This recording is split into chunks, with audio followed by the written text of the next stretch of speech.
Student और personality development एक बहुत ही बेहतरीन किताब है जो डॉक्टर विजय अग्रवाल ने लिखा है।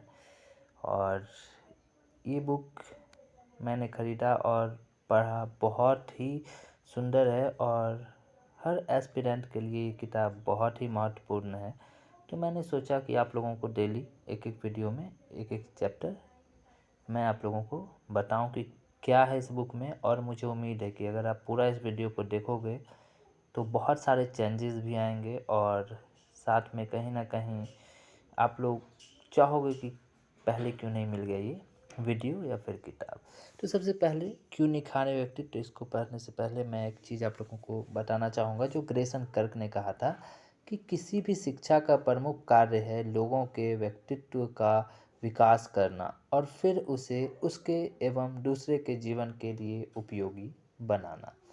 तो चलिए क्यों निखारें व्यक्तित्व को हम लोग जरा स्टार्ट करते हैं और समझते हैं। ठीक है, तो देखिए मेरे प्रिय मित्र, सबसे पहले मेरा अभिनंदन स्वीकार करें। मैं जानता हूँ कि मेरी इस पुस्तक का यह पहला वाक्य आपको कुछ अटपटा सा और कुछ चौंकाने वाला लगा होगा। आप सोच रहे होंगे कि यह भला क्या है, लेकिन मैंने आपका अभिनंदन किया है तो निश्चित जानिए कि बहुत सोच समझ कर किया है और बहुत ही पवित्र मन से किया है। मैं इस विचार का व्यक्ति हूँ कि जब कोई भी काम तीव्र जिज्ञासा, सच्ची भावना और पवित्र मन से किया जाता है तो वह काम होता ही होता है। आपने यदि इस पुस्तक को अपने हाथों में लेकर इसके साथ कुछ वक्त बिताने का फैसला किया है तो इसमें कम से कम दो बातें आप तो अपने आप ही सिद्ध हो जाती है। पहली यह कि आपके अंदर यह तीव्र लालसा है कि मैं अपने व्यक्तित्व को निखारना चाहता हूँ। यदि यह लालसा नहीं होती तो इस किताब पर धन और समय दोनों बर्बाद करने की गलती भला आप क्यों करते। दूसरी बात यह कि आप अपने व्यक्तित्व को निखारना चाह रहे हैं तो जाहिर है कि आप कहीं ना कहीं इस बात को स्वीकार कर रहे हैं कि मेरे व्यक्तित्व में कुछ न कुछ कमी है। वह कमी ऐसी है जिसे दूर किया जा सकता है। शायद आप लोगों को ये वीडियो बोरिंग लगती होगी क्योंकि मैंने बहुत सारे जैसे पिक्चर वगैरह सब बनाए जाते हैं तो मेरे पास टाइम नहीं था तो मैं नहीं बना पाया। मैं कोशिश करूँगा कि नेक्स्ट वीडियो में वो सब चीज़ें मैं करूँ, लेकिन मैं आप लोगों को भरोसा दिलाता हूँ कि इस वीडियो को अगर आप पूरा देख जाते हो तो ये बहुत ही ज़्यादा फ़ायदेमंद रहने वाला है। तो चलिए देखते हैं। अब क्या है कि आपकी इस सोच में अपने व्यक्तित्व की कमी का एहसास और उस कमी की दूर किए जाने की संभावनाएं, ये दोनों ही बहुत गहरे मनोवैज्ञानिक तत्व शामिल हैं। मेरी इस बात पर विश्वास करें कि पानी उसी गिलास में डाला जा सकता है जो गिलास खाली हो और जिसमें पानी के रुकने की संभावना हो। आपके द्वारा इस पुस्तक को अपने दोनों हाथों में पकड़कर सतर्क चेतना से अपनी आंखों के सामने कुछ देर तक रखने फैसला चूँकि इसी उदात्त भाव की ओर संकेत करता है, इसलिए मैंने आपका अभिनंदन किया है क्योंकि मैं यह मानता हूँ कि आपका यह पवित्र भाव अभिनंदन किए जाने योग्य है। हालांकि विदेशों में तो ये बात बहुत पहले से ही थी, लेकिन भारत में व्यक्तित्व विकास को लेकर जो एक ज़बरदस्त चिंता फैली है वह पिछले कुछ सालों की ही देन है। इसमें कोई दोहराय नहीं कि इस देन के पीछे पश्चिमी देशों की कार्यप्रणाली का सबसे बड़ा हाथ है। लेकिन इसका मतलब यह कतई नहीं कि भारत में व्यक्तित्व विकास को कभी अधिक महत्व दिया ही नहीं गया। इसे महत्व दिया गया और यह कहना गलत नहीं होगा कि सबसे ज़्यादा महत्व दिया गया है। हाँ, यह बात अलग है कि उस दौरान यह अलग से किसी विषय के रूप में मौजूद नहीं था, इसलिए ना तो इस पर अलग से किताबें थी और ना ही इसे पढ़ाने वाली सुविधाएं ही थी। वस्तुतः पहले व्यक्तित्व विकास का विषय हमारे दैनिक जीवन का ही एक अंतर्निहित हिस्सा था। बच्चे के गर्भ में आते ही उससे जुड़े संस्कार शुरू हो जाते थे।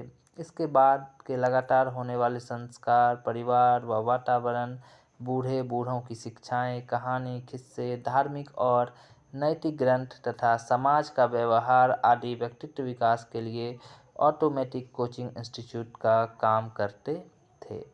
किंतु सन 1990 के बाद इसे एक अलग विषय के रूप में मान्यता मिली और देखते ही देखते लोगों में, खासकर युवाओं में इसके प्रति एक ज़बरदस्त आकर्षण पैदा हुआ। यहाँ आपके मन में एक और प्रश्न पैदा हो सकता है कि तो क्या व्यक्तित्व विकास की अब तक जो भारतीय तकनीक थी वह यहाँ तक आते आते नाकाम हो गई थी? वस्तुतः ऐसा नहीं है। हुआ यह कि हमारी पहली पद्धति जहाँ व्यक्ति के आंतरिक गुणों पर ज़्यादा जोर देती थी, वहीं वर्तमान पद्धति हालांकि आंतरिक गुणों पर ध्यान तो देती है, लेकिन उनका जोर बाहरी तत्वों पर ज़्यादा हो गया है। आप यह न समझें कि यह बात किसी आलोचना के तहत कही जा रही है, ऐसा बिल्कुल भी नहीं है। इन दोनों पद्धतियों में कोई टकराव नहीं है, बल्कि यह कहना ज़्यादा सही होगा कि दोनों एक दूसरे की पूरक ही है। इन दोनों में मूलभूत फर्क केवल यह है कि यहाँ पहले की पद्धति हमें एक अच्छा जीवन जीने के लायक बनाती थी, वहीं आज की पद्धति हमें अच्छा प्रोफेशनल बनाने पर जोर देती है। ऐसा भला कौन व्यक्ति होगा जो अच्छा जीवन नहीं जीना चाहेगा?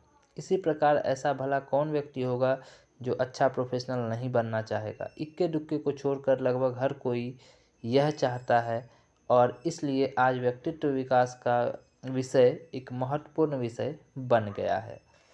और मैं आपको विश्वास दिलाना चाहूँगा कि इसका ज़बरदस्त फ़ायदा भी हुआ है, व्यक्ति को और समाज को भी। लेकिन यह फ़ायदा तब ज़्यादा होगा जब हम अपने व्यक्तित्व का विकास, अच्छे जीवन और सफल जीवन, इन दोनों में संतुलन बनाकर करेंगे।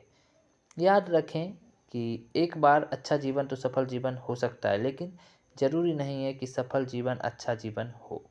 इस पुस्तक में आप अपने अंदर व्यक्तित्व के गुणों को विकसित करने के तौर तरीके को जान सकेंगे, जो आपके सफलता के साथ साथ अच्छेपन की ओर भी ले जाएंगे। आपको इनका कितना लाभ मिल सकेगा, यह सिर्फ इस बात पर निर्भर करेगा कि आप इससे कितना लाभ लेना चाह रहे हैं। मैं इतना ज़रूर कह सकता हूँ कि आप चाहें या न चाहें, लेकिन यदि आपने इस किताब को पढ़ने का फ़ैसला कर ही लिया है, और यदि आप इस फैसले को बीच में ही टाल नहीं देते, तो इससे होने वाले कुछ न कुछ फ़ायदे से आप स्वयं को बचा नहीं पाएंगे। यदि बरसात होती है तो भले ही बहुत थोड़ी ही, इतनी कि पानी जड़ों तक नहीं रिस पाई है, तो भी कम से कम उन नन्ही नन्ही बूंदों के पौधे के पत्तों पर टिकी धूल की सफाई करके उनके हरेपन की चमक का तो बढ़ा ही दिया जाता है। मैं इस किताब को जब पढ़ता हूँ और इसके एक एक लाइन को जब देखता हूँ ना, तो बहुत ही सुंदर है। अब देखिए क्या है कि उस पत्ते को, मतलब उस पत्ते पे जो भी कुछ गंदगी होती है वो साफ कर दिया जाता है बारिश की वजह से। और कितना खूबसूरत अंदाज में लिखा है इन्होंने कि मतलब इस बुक को अगर आप पढ़ते हैं तो आपके ऊपर जो अगर थोड़ी बहुत भी गंदगी है तो वो कहीं ना कहीं ठीक हो जाएगी। और एक बेहतरीन बुक है, और मुझे लगा कि आप लोगों के साथ शेयर करना चाहिए, तो मैं कर रहा हूँ। निश्चित आप लोगों को बहुत ही ज़्यादा सपोर्ट और बहुत ही ज़्यादा फ़ायदा मिलने वाला है इस बुक का। और सपोर्ट तो आप लोग कीजिए, क्योंकि मैं चाहता हूँ कि ये जो स्टोरी है सिर्फ एक स्टोरी के तहत आप लोग नहीं लीजिएगा, ये बहुत ही इम्पोर्टेंट और बहुत ही अच्छा स्टोरी है। तो मैं चाहूँगा, शायद आप लोगों का मैं 15 मिनट ले भी रहा हूँगा, 15 मिनट 16 मिनट तो लग ही जाएगा, लेकिन एक बहुत ही स्टोरी आप लोगों के सामने, खास करके निजी ज़िंदगी के बारे में इस तरह कोई कहानी नहीं बताता है। तो उम्मीद है कि आप लोग हमारा भी साथ देंगे, शेयर करेंगे, और जो पहली बार इस चैनल पे आए हैं वो चैनल को सब्सक्राइब भी करेंगे। तो चलिए आगे बढ़ते हैं। तो ठीक इसी प्रकार यदि आप इस पुस्तक को सरसरी तौर पर पढ़ेंगे तो वह एक रिमझिम बरसात होगी। मतलब ये कहना चाहते हैं कि अगर आप सरसरी तौर पे, मतलब कोई होता है कि बहुत अच्छे से किताबों को पढ़ता है, और कोई होता है कि ऐसे ही नॉर्मली देख लिया। मतलब एक होता है बारिश बड़ा वाला, मतलब गांव वाले भाषा में बोलें तो गांव में बोला जाता है इसको फोका वाला बूंद, और ऐसे टिप टिप वो सॉन्ग होगा, आपने सुना होगा, टिप टिप बरसा पानी, जो भी हो। फिलहाल हम लोग इस किताब में जो भी ज्ञान है उस चीज़ को लेने का हम लोग प्रयास कर रहे हैं। अब देखिए, यदि आप इसे बार बार पढ़कर अभ्यास में लाएंगे तो यह एक अच्छी खासी बारिश की तरह होगी, जिसका ठंडा पानी आपके व्यक्तित्व की जड़ों में रस बसकर आपकी चेतना आपके विचार, आपकी वाणी और आपके हाव भाव में ऐसे नए नए अंकुर प्रस्फुटित कर देगा कि उन्हें देख समझ आप ही नहीं बल्कि आपके संपर्क में आने वाले सभी लोग दंग रह जाएंगे। बहुत ही अच्छा लाइन लिखा गया है। और अब देखिए, अब यह आप पर निर्भर करता है कि आप भींगना चाहते हैं या नहीं। अब होता है कोई भींगना चाहता है और कोई छतरी निकाल लेता है, तो इसमें इन्होंने बताया कि छतरी निकालना है या फिर भींगना चाहते हैं। अब देखिए, इसलिए मैं एक बार फिर से आपको याद दिलाना चाहता हूँ कि यह किताब आपके लिए कितनी फ़ायदेमंद होगी यह मेरे ऊपर निर्भर नहीं करता, यह आपके ऊपर निर्भर करता है कि पूरी तरह आपके ऊपर। मतलब आप समझ रहे हो कि ये वीडियो आप लोगों के लिए कितना उपयोगी होगा। ये मेरे लिए मतलब मेरे पे निर्भर नहीं करता, ये आप पे निर्भर करता है कि आप कैसे देख रहे हैं इस वीडियो को। आप इसको नॉर्मल से स्पीड से 2.0 भी कर सकते हैं, लेकिन मैं चाहूँगा कि इस वीडियो को आप लोग पूरा देखें क्योंकि ये बहुत ही ज़्यादा इम्पोर्टेंट है। हाँ, और बहुत चीज़ों को ये वीडियो सिखाता है। अब देखिए, मुझे यह बात इसलिए लिखनी पड़ रही है क्योंकि ऐसा ना हो कि कुछ पन्ने पलटने के बाद आपको यह लगने लगे कि आप जो चाह रहे थे वो आपको मिल ही नहीं पा रहा। याद रखें कि जीवन में कोई भी महत्वपूर्ण और अस्थायी बदलाव मैकेनिकल तरीके से कभी नहीं होता। यहाँ तक कि आपके विचारों में बदलाव आ गया और आपका भाव जगत ज्यों का त्यों बना रहा, तो विचारों में आया वह बदलाव लंबे समय तक टिका नहीं रहेगा, बल्कि कुछ समय बाद दोनों में इस तरह का टकराव होने लगेगा और आप इससे परेशान हो उठेंगे। लेकिन यदि यही बदलाव भाव जगत के स्तर पर भी आ गया, तो विचार और भावों की ऐसी खूबसूरत जुगलबंदी तैयार होगी कि ना जाने आपको केवल मज़ा ही आएगा बल्कि उन लोगों को भी मज़ा आने लगेगा जो आपसे जुड़े हुए हैं। मतलब आपके संपर्क में भी जो व्यक्ति आएगा उनको भी मज़ा आने लगेगा। कभी आप बड़े आदमियों से बात करके देखिए, आप जब बात नहीं करते हैं तो उनको बड़े आदमी कहने का मतलब है कि आपसे बड़े नहीं, कुछ नाम है जो आप लोग भी जान रहे हो, जैसे डॉक्टर विजय अग्रवाल जिनका बुक मैं पढ़ रहा हूँ, इनको कभी आप सुनिए। मैं सबको ये बोलूँगा कि AFEIS एक ऐप है और मैं डेली सुनता हूँ इनको और बहुत मज़ा आता है। मतलब मेरा एक दिनचर्या बन गया है कि मैं अगर इनको नहीं सुनता तो शायद मुझे नींद ना आए। ठीक है, अब देखिए, बहुत हैं ऐसे, डॉक्टर विजय दिव्यकीर्ति सर भी हैं, उनको भी सुनिए, और मेरे फेवरेट अवध ओझा सर भी हैं। अब देखिए, लेकिन यदि यही बदलाव भाव जगत, ये तो मैंने आपको बताया था। खैर अब आगे देखता हूँ मैं कि अब मैं आता हूँ सीधे इस बात पर कि आपके अंदर वह एक ठोस और स्पष्ट दृष्टि पैदा कर सकूँ जिससे आप न केवल किसी व्यक्ति को ही समझ सकें बल्कि अपने व्यक्तित्व को भी साफ साफ देख सकें। अब देखिए, ठंड के दिनों में फैली हुई धुंध के आप गवा रहे हैं। सुबह के वक्त चारों ओर असीमित कोहरा फैला हुआ है। आप उठकर अपनी बालकनी में आते हैं और दलान में आते हैं और देखते हैं कि सड़क के पार कुछ भी नज़र नहीं आ रहे। काली सड़क पर एक लेटे हुए सुस्त अजगर की तरह पसरी हुई लगती है।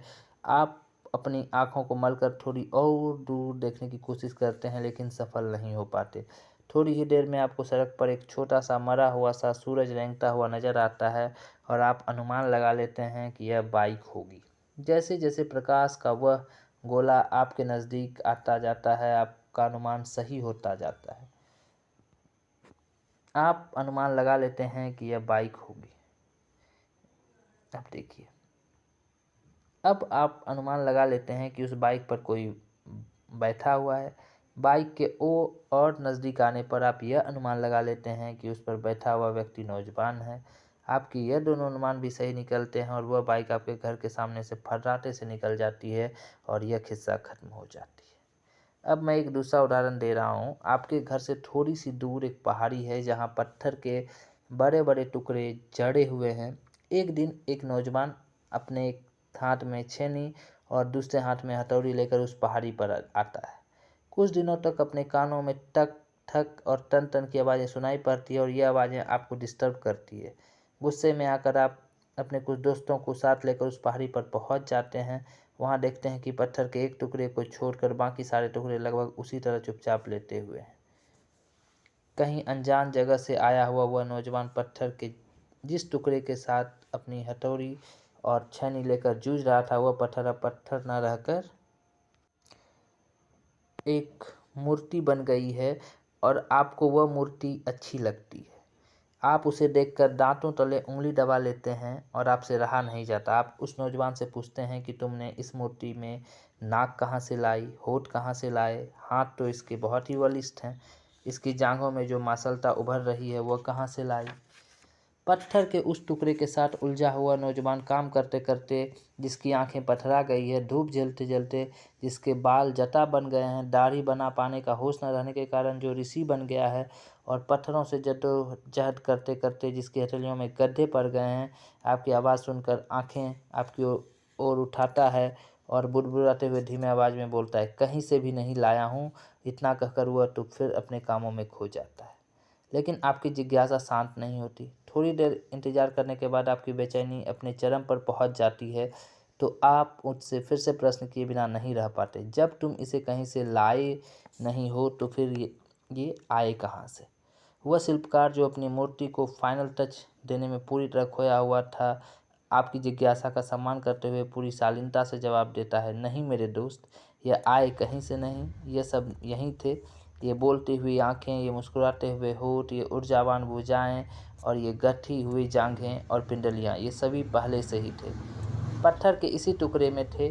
मैंने कुछ नहीं किया सिवा इसके कि पत्थर के उन हिस्सों को तोड़ तोड़ कर, खरोच खरोच कर इससे अलग कर दिया जो इस स्वरूप को ढके हुए थे। बस मैंने इतना ही किया।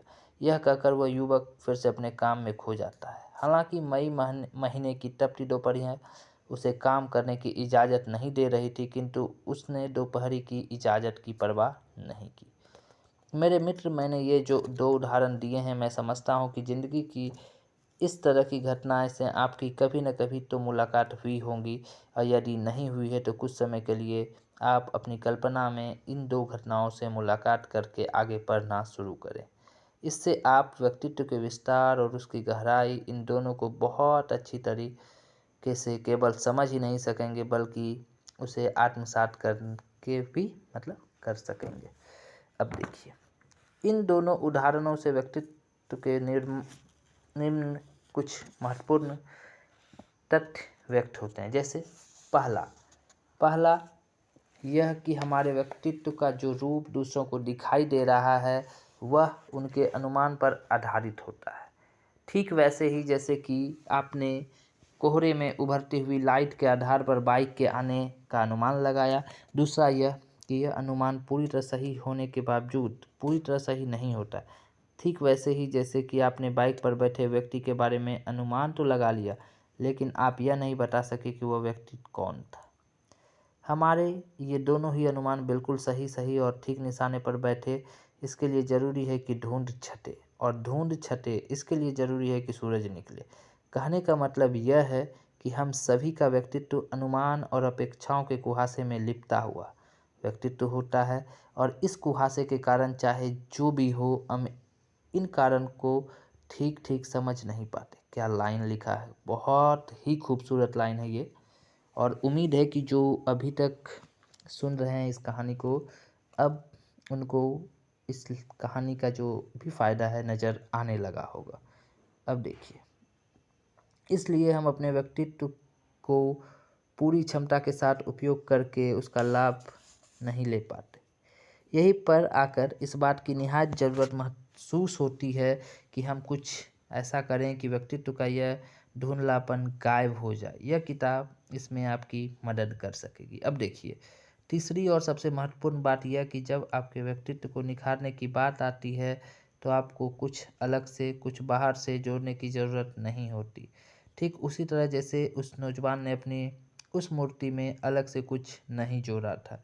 उसमें जो कुछ भी आपको सुंदर दिखाई दे रहा था, वह सब चट्टान के उसी टुकड़े में छिपा हुआ था। आप अपने व्यक्तित्व के जिन आयामों को उभारने की कोशिश कर रहे हैं, वे सब आपके अंदर से ही उभरेंगे। यदि ऐसा करने में सफलता नहीं मिल रही, तो आपको इस बारे में किसी भी तरीके की ना तो निराशा पालनी चाहिए और ना ही किसी तरह की गलतफहमी में रहना चाहिए।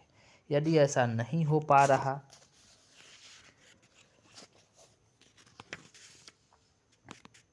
तो आप यह मानकर चलें कि मुझ में यह नहीं, सभी में सब कुछ कभी नहीं होता। कुछ में कुछ होता है तो कुछ में कुछ। यदि आप यह नहीं तो निश्चित मानकर चलें कि दूसरे में भी वह नहीं। जो आप में है, प्रकृति सभी को सब कुछ नहीं देती। वह अपना संतुलन बनाए रखने के लिए आपको कुछ देगी तो दूसरे को कुछ। उसने अपना संतुलन बनाए रखने के लिए आपको कुछ दिया तो आपको कुछ नहीं दिया। जो आपको दिया है वह दूसरे से लेकर दिया है, और जो आपको नहीं दिया वो आपसे लेकर उसने किसी और को दे दिया। बहुत ही खूबसूरत लाइन है, और इस लाइन को अगर आप समझ रहे हो तो शायद ये लाइन आपकी ज़िंदगी की सारी परेशानियों को एक झटके से ख़त्म कर दिया। अब देखिए, इसलिए इसमें अफ़सोस करने की जैसी कोई बात ही नहीं होती। इन 3 आधारभूतों तत्वों को स्पष्ट करने के बाद अब मैं इन्हीं से जुड़ी अगली बातों पर आता हूँ। अपनी अगली बातें की शुरुआत व्यक्तित्व के बारे में अपनाए जा रही बाहरी और आंतरिक तत्वों की चर्चाएं के साथ करने जा रहा हूँ। पर्सनालिटी शब्द ग्रीक भाषा के पर्सोना शब्द से बना। पर्सोना का अर्थ होता है मुखौटा। प्राचीन ग्रीक में रंगमंच की बहुत ज़बरदस्त परंपरा थी। अभिनेता अपने पात्रों के अनुरूप तरह तरह के मुखौटे लगाकर अभिनय किया करते थे, और इन मुखौटों को पर्सोना कहा जाता, और इसी पर्सोना शब्द से बना पर्सनालिटी। तो इसका अर्थ है कि जब हम अपने चेहरे पर कोई पर्सोना लगा लेते हैं तो हमारी पर्सनालिटी बन जाती है, और इसका आशय यह हुआ कि जो जो नहीं है वह बन जाता है। मैं राम नहीं हूँ, लेकिन मैं चूँकि भगवान का मुखौटा लगा लेता हूँ तो मेरी पर्सनालिटी राम की पर्सनालिटी बन जाती है। जब जब जैसी जैसी मांग होती है तब तब मैं वैसे वैसे स्वांग भरता चला जाता हूँ। अधिकांश लोगों का अनुभव यही बताता है कि पर्सनालिटी के विकास के दौरान अधिक जोर इस तरह की बातों पर दिया जाता है, जैसे कि इस तरह के कपड़े पहनें, हेयर स्टाइल ऐसी हो, कैसे बैठें, किस तरह से चलें, कैसे बोलें और कैसे देखें, आदि आदि। मुझे नहीं लगता कि आपकी सोच भी इससे कुछ बहुत अलग होगी। एक नौजवान जब अपने चेहरे पर हाथ फेरता है और एक दिन अचानक उसे पता चलता है कि उसकी दाढ़ी मूंछें आने लगी, तो तत्काल उसके मन में अच्छा दिखने, सुंदर लगने और स्मार्ट बनने की इच्छा जोर मारने लगती है। शीशे के सामने बिताए जाने वाले समय में अचानक बढ़ोतरी हो जाती है। वह अच्छे सैलून की तलाश करने लगता है और कोशिश में लग जाता है कि ऐसा वह क्या करे कि ब्रांडेड कपड़े पहन सके। यह मूल रूप से पश्चिम की धारणा थी। चूँकि अब हिंदुस्तान में ही नहीं बल्कि दुनिया के ज़्यादातर देशों के पश्चिम को सर्वेसर्वा मान लिया गया, इसलिए हम सबको भी यही लगने लगा कि ऐसा करना ही पर्सनालिटी डेवलप को करना है। अब मैं आता हूँ पूर्वी धारणा पर, जो पश्चिमी धारणा के विरोध में तो नहीं, लेकिन उससे थोड़ी अलग ज़रूर है। इससे आप अगले अध्याय में देखेंगे, मतलब अगला जो वीडियो आएगा उसमें आप देखिएगा, जिसमें होता है, मतलब इसमें देखेंगे क्या होता है व्यक्तित्व। इस वीडियो में हमने देखा क्यों निखारे व्यक्तित्व, अब देखेंगे हम लोग क्या होता है व्यक्तित्व। तो मुझे उम्मीद है कि ये वीडियो आप लोगों को बहुत ही अच्छा लगा, और अगर ये वीडियो आप लोगों को सच में बहुत अच्छा लगा तो प्लीज़ शेयर करें और सब्सक्राइब कर सकते हैं। आपका मन, मैं नहीं बोलूँगा। So thank you for watching. जय हिंद।